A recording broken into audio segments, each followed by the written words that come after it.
Hola, bienvenidos a la semana 13 del proyecto 1. Hoy veremos el caso Olympus. Como actividad de la semana 3 nos hablan sobre ética empresarial y nos dice que leamos el libro de empresa y gestión del primero de bachillerato en las páginas 34 a la 43. Nos pide también que leamos sobre el extraño caso Olympus. Leamos a qué se refiere este caso. Nos dice que la empresa japonesa Olympus es fabricante de cámaras fotográficas y equipos médicos basados en Kioto. Woodford llevaba casi 3 décadas trabajando en Londres como responsable de la empresa en Europa, cuando en abril del 2010 el británico Michael Woodford, veterano de operaciones de empresas europeas, se convirtió en el primer director general de Olympus, cuando el propio Tsuyoshi Kikukawa le llamó para que hiciera cargo de su puesto y se trasladara a Japón.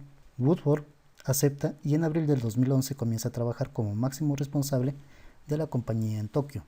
Sin embargo, nada fue como esperaba, ya que Kikukawa, lejos de retirarse, asumió los cargos de presidente y miembro delegado del Consejo de Administración, manteniéndose aferrado al poder y al mando de la empresa y dejando a Woodford como poco margen para maniobra.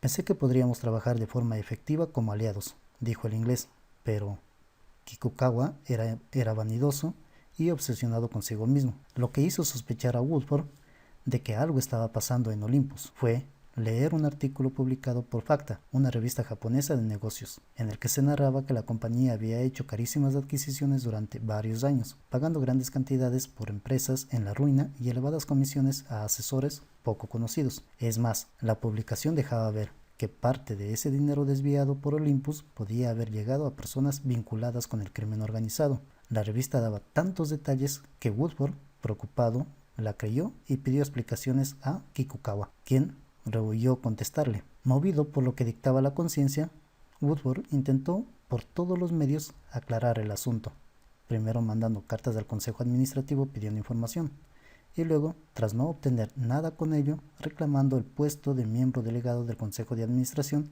para investigar el caso y amenazando con dimitir, es decir, renunciar, si no se lo daban. Kikukawa aceptó, pero siguió mandando y siendo la sombra del nuevo delegado del Consejo Administrativo, lo que a Woodford no le sirvió de nada. Sin embargo, el directivo pidió un informe a la consultora PwC, que confirmó sus sospechas.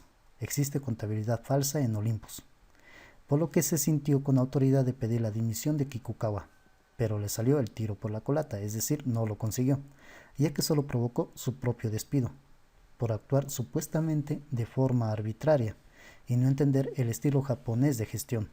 El único camino que vio Woodford tras esta nueva derrota fue acudir a la prensa. Llamó al corresponsal del Financial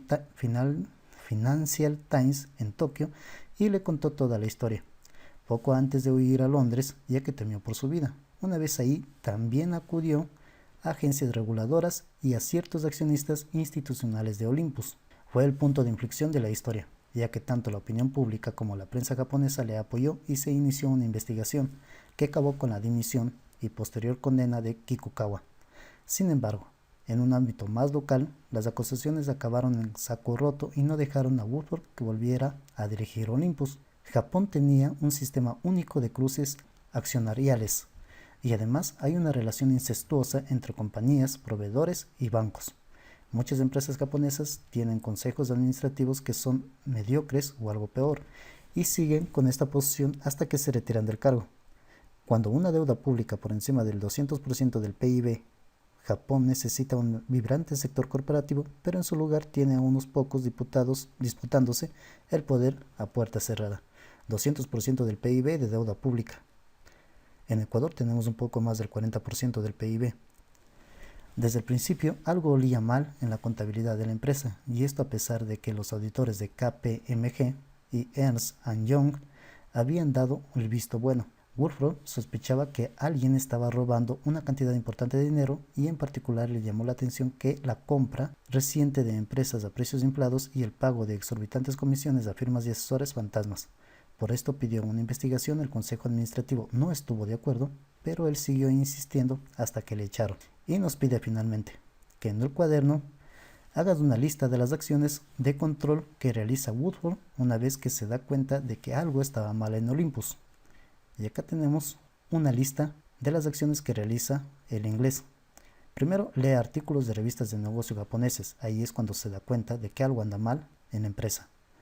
Pide explicaciones directamente a las personas implicadas en el mando, a Kikukawa. Pide ser delegado del Consejo de Administración para investigar el caso, lo cual consigue, pero no tiene mucho efecto. Pide informes a consultoras como PwC, pide la renuncia de Kikukawa una vez que los informes muestran una implicación de Kikukawa en el desvío de fondos, y acude a la prensa japonesa al ver que no puede hacer nada dentro de la empresa, y también acude en su país, en la ciudad de Londres, a agencias reguladoras y a los accionistas, con lo que consigue que la noticia tenga repercusión internacional y finalmente Kikukawa sea despedido y condenado.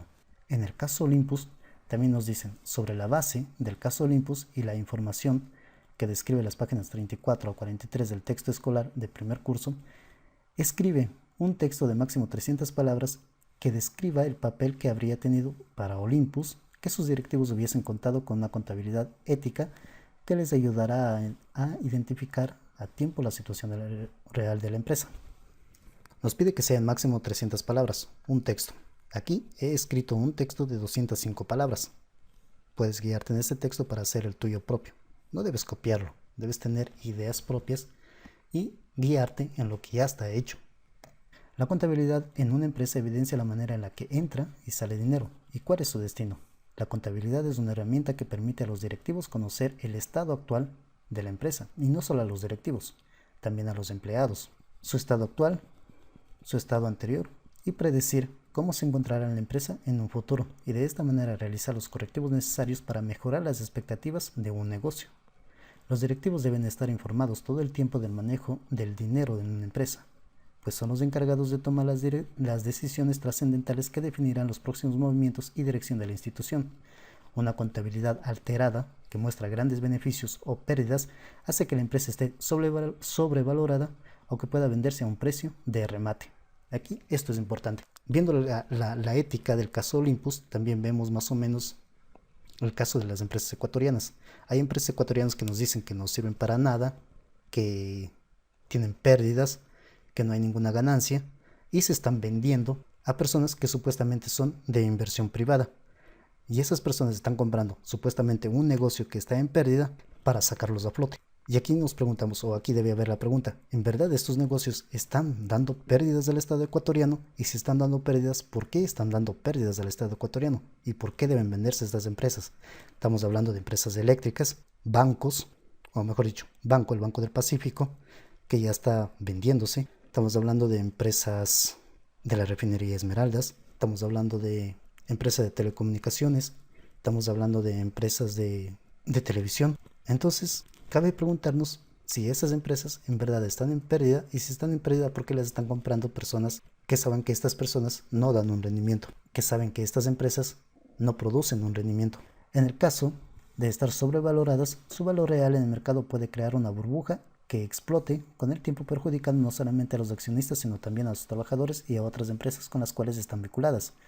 Esto, aparte de constituir una violación a las leyes de un país y perjudicar de esta manera también a la recaudación de impuestos por parte de los gobiernos, lo que causa una disminución en los servicios públicos como salud, seguridad, educación, infraestructura, etc. Es decir, las empresas, cuando llevan doble contabilidad, empresas ecuatorianas llevan doble contabilidad también, una contabilidad que presentan al SRI para pagar menos impuestos y una contabilidad propia de ellos, digamos que nadie conoce, solamente los directivos de la empresa, en la cual están los valores reales.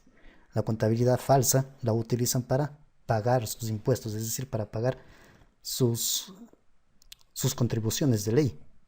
Y cuando todas las empresas o la mayoría de las empresas paga menos de sus contribuciones, entonces afecta directamente al gobierno nacional, porque el gobierno nacional tiene menos dinero para pagar a médicos. Ahorita tenemos un problema de paga en el pago de médicos, para pagar seguridad, es decir, militares y policías, para pagar educación, es decir, para construir nuevas escuelas, para pagar textos escolares, para pagar a los profesores, y la infraestructura, que finalmente son carreteras, puentes, aeropuertos, prácticamente todo la infraestructura que se hace en un país.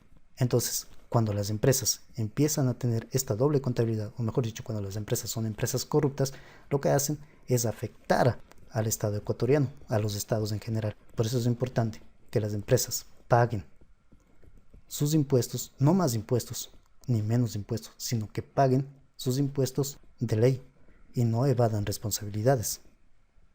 Ejemplo, lo que pasó hace un año, cuando fueron perdonados 4 mil millones de dólares a las empresas y bancos, entonces se vio que esos 4 mil millones de dólares que se perdonó, es decir, que estaban en la obligación de pagar, no la pagaron, y esos 4 mil millones de dólares repercutió en las finanzas públicas, lo cual provocó que el país termine pidiendo 4 mil millones de dólares de la FMI y con esos 4 mil millones de dólares nos impongan a nosotros el alza de combustibles, el despido del personal público, disminución en las inversiones que realiza el Estado.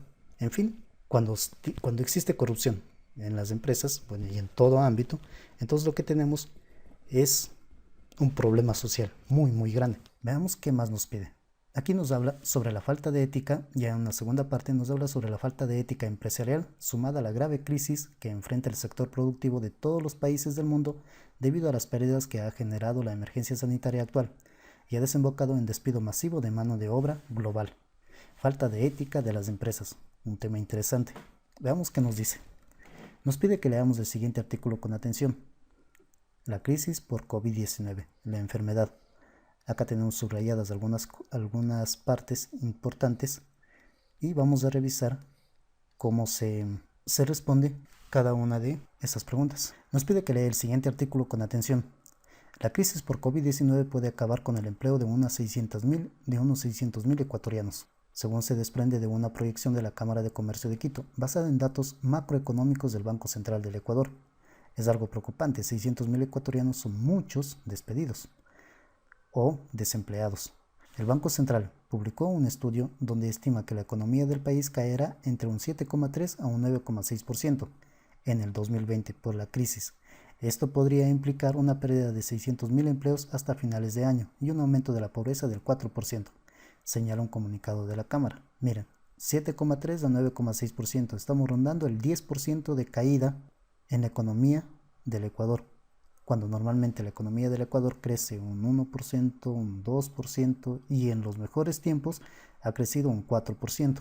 Es decir, de golpe vamos a decrecer o vamos a volver a un Ecuador con una economía de hace 5, 6 años atrás.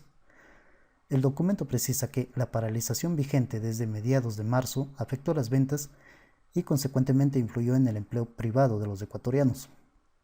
Y pone de ejemplo de los más de 195.000 afiliados que ha perdido el Instituto Ecuatoriano de la Seguridad Social. Esta ficha fue hecha hace más de un mes. Ahora se estima que son más de 300, ahora se da cifras de más de 300.000 desafiliados del Seguro Social, por lo cual el Seguro Social está entrando en crisis. Desde que el gobierno decretó el estado de emergencia, el país en el pasado 16 de marzo. Se trata de personas que estaban en condiciones de dependencia laboral y no incluye el trabajo informal en el país, que representa más de la mitad de su mano de obra. Un 45% de la caída corresponde a la provincia de Pichincha, cuya capital es Quito, y otro 25% a la de Guayas, cuya cabecera es Guayaquil. Es decir, cerca del 70% de desempleados solamente están en Quito y Guayaquil. La pandemia encontró a Ecuador en una muy difícil situación económica, que se ha agravado por los gastos directos de la crisis sanitaria.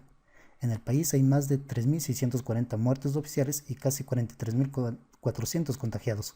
En la actualidad estamos pasando de los 100.000 contagiados y la cantidad de muertos ha incrementado. Esto sin contar con la cantidad de muertos que no sabemos por qué causas se dieron, que son más de 20.000 muertos. La caída del precio del crudo en los mercados internacionales y la paralización del mercado. Hablando de esto, hay una cantidad de más de 20.000 muertos en el Ecuador que no sabemos a qué se están debiendo. Y esa cantidad de 20.000 muertos se encuentran en los registros de defunción del país. ¿Sí? Hace rato vimos el caso Olympus, en el cual se alteraban las cifras.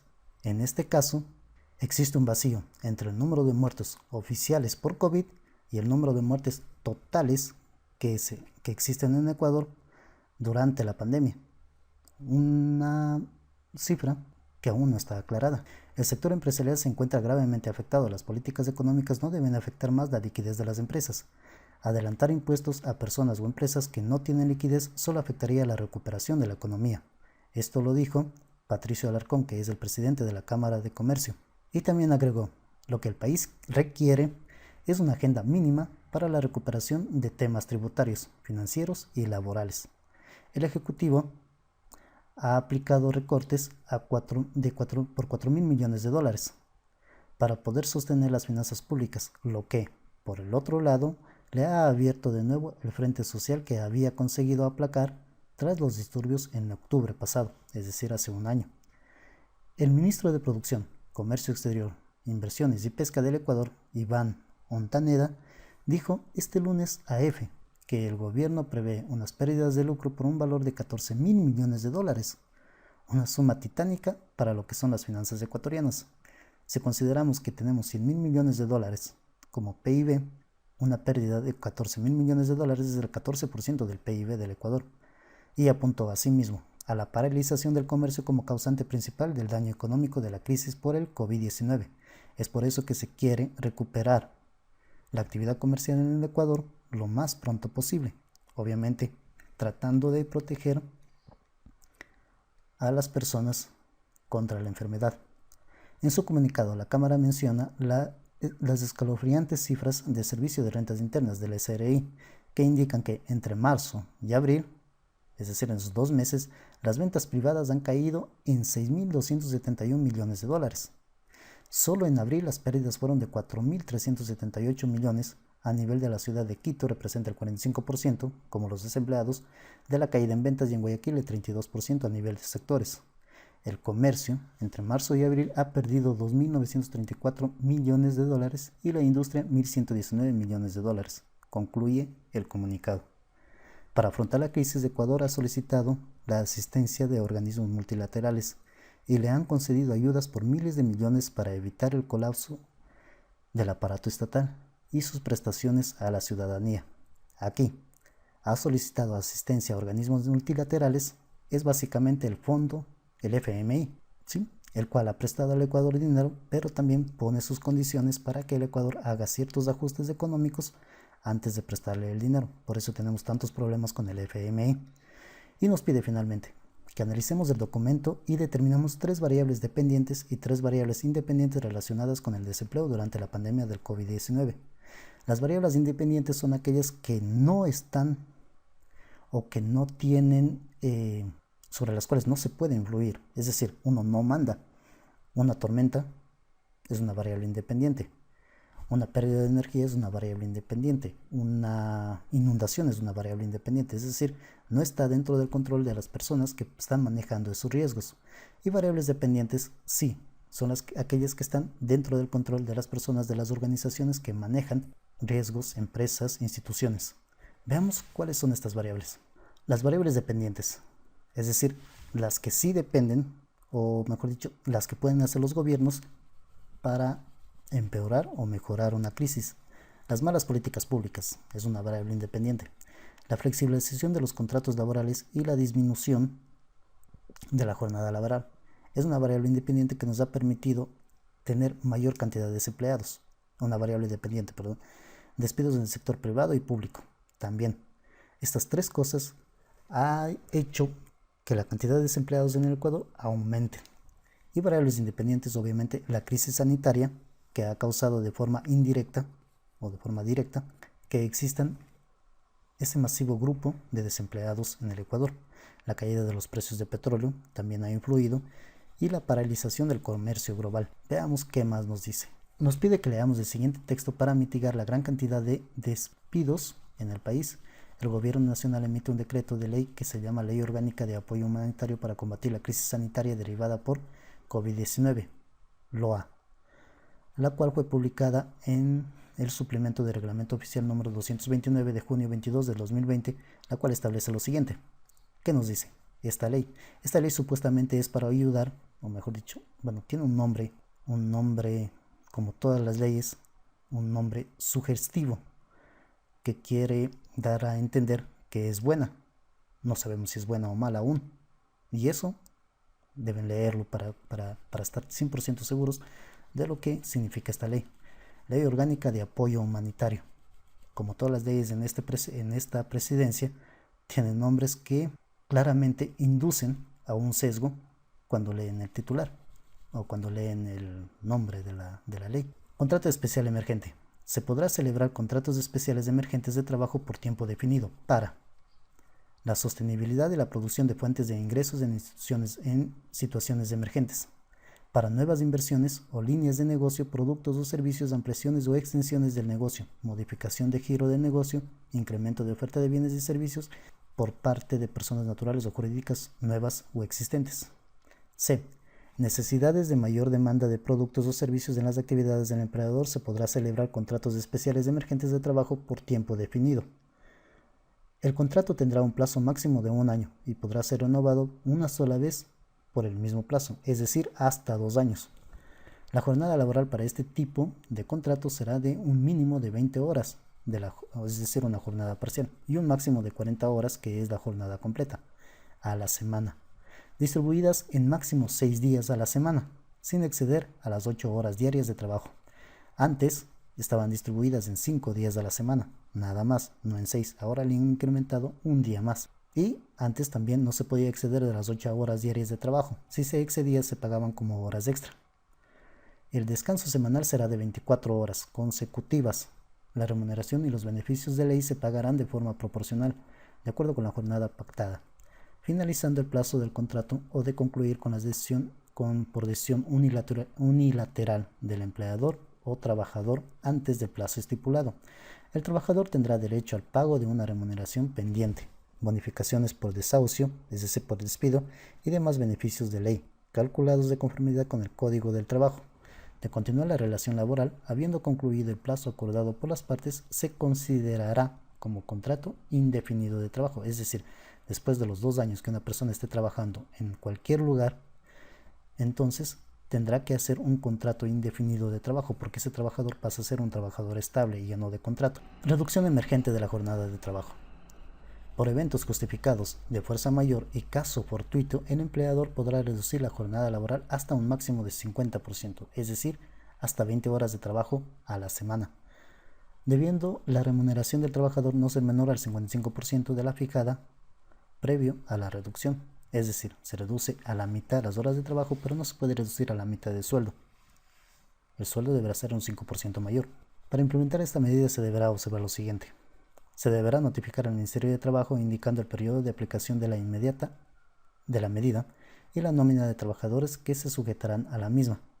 La remuneración y el aporte a la seguridad social se pagará en proporción a la jornada efectivamente trabajada. Podrá aplicarse por 1 año y renovarse por el mismo periodo de 1 año por una sola vez. Durante la vigencia de la reducción, los empleadores no podrán disminuir el capital social de la empresa ni distribuir los dividendos obtenidos en los ejercicios en que la medida esté vigente. Interesante.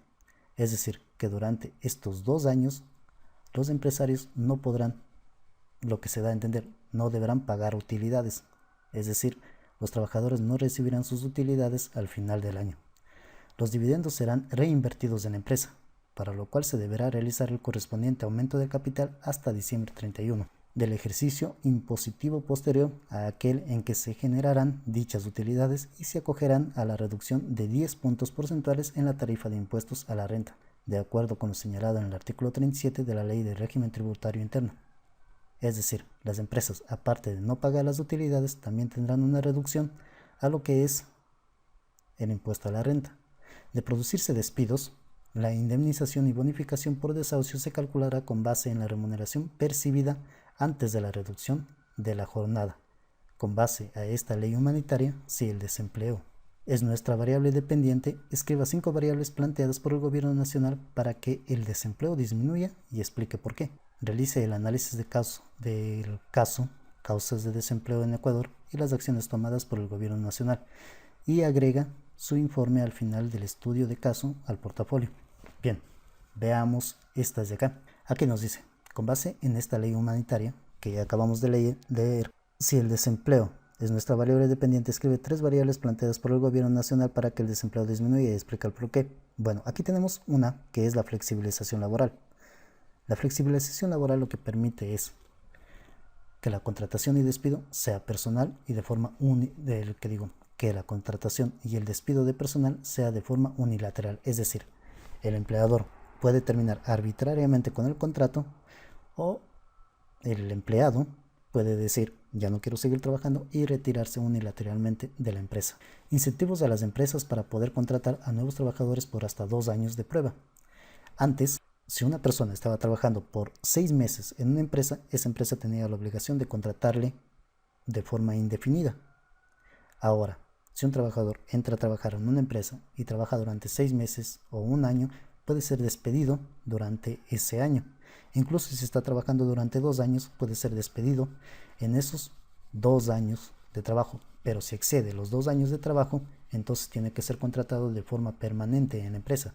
Esto beneficia a la empresa porque puede contratar a una persona durante 2 años sin tener la obligación de tenerlo como personal permanente dentro de la empresa.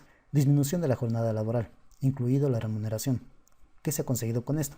Al no poder trabajar a tiempo completo, se volvía difícil pagar el sueldo completo por parte de las empresas. Esto alivió el gasto en sueldos y también permite disminuir la jornada laboral de los trabajadores. Algunos trabajadores se verán forzados a irse a realizar otras actividades, por lo tanto pueden autodespedirse, o mejor dicho, pueden terminar de forma unilateral su contrato. Y es así como la empresa se libera de ciertos trabajadores a los cuales tendría que indemnizar. Distribución de la jornada laboral en 6 días laborables y 1 de descanso. Esto de aquí es un poco, no sabría decirles si grave, pero el día de descanso normalmente sabe ser sábado y domingo, es decir, las personas trabajaban de lunes a viernes, 8 horas diarias. Si trabajan más de 8 horas diarias de lunes a viernes, se les pagaba un extra por horas extra de trabajo. Ahora, sábado y domingo era días de descanso, había 2 días de descanso. Ahora, con este cambio en la ley, solamente hay un día de descanso, pero no significa que sea el domingo. Es decir, la empresa puede decir que el día de descanso es el día miércoles y el trabajador tiene que trabajar desde el día jueves hasta el día martes. Es decir, trabaja en domingo. Antes se les pagaba como horas extras trabajar sábado y domingo. Ahora no será necesario pagar como horas extras ninguno de esos días. Solamente trabajará cualquier día que la empresa defina, que el empleador defina que debe trabajar, y un día tendrá de descanso, que puede ser cualquier día de la semana. No necesariamente, o mejor dicho, no va a ser sábado y domingo por obligación. Terminación de contrato de forma unilateral del trabajador o el empleador. Permite dar fin a la relación de dependencia sin incurrir en gastos de despido intempestivo. En la actualidad se están dando muchos despidos de personas que han trabajado por varios años en las empresas, sin las remuneraciones a las cuales tienen derecho. Y esto es un gran beneficio para las empresas porque así ya no tendrán que desembolsar grandes sumas de dinero cuando despidan a los trabajadores. Bien, esto ha sido todo acerca del plan COVID y la ley humanitaria.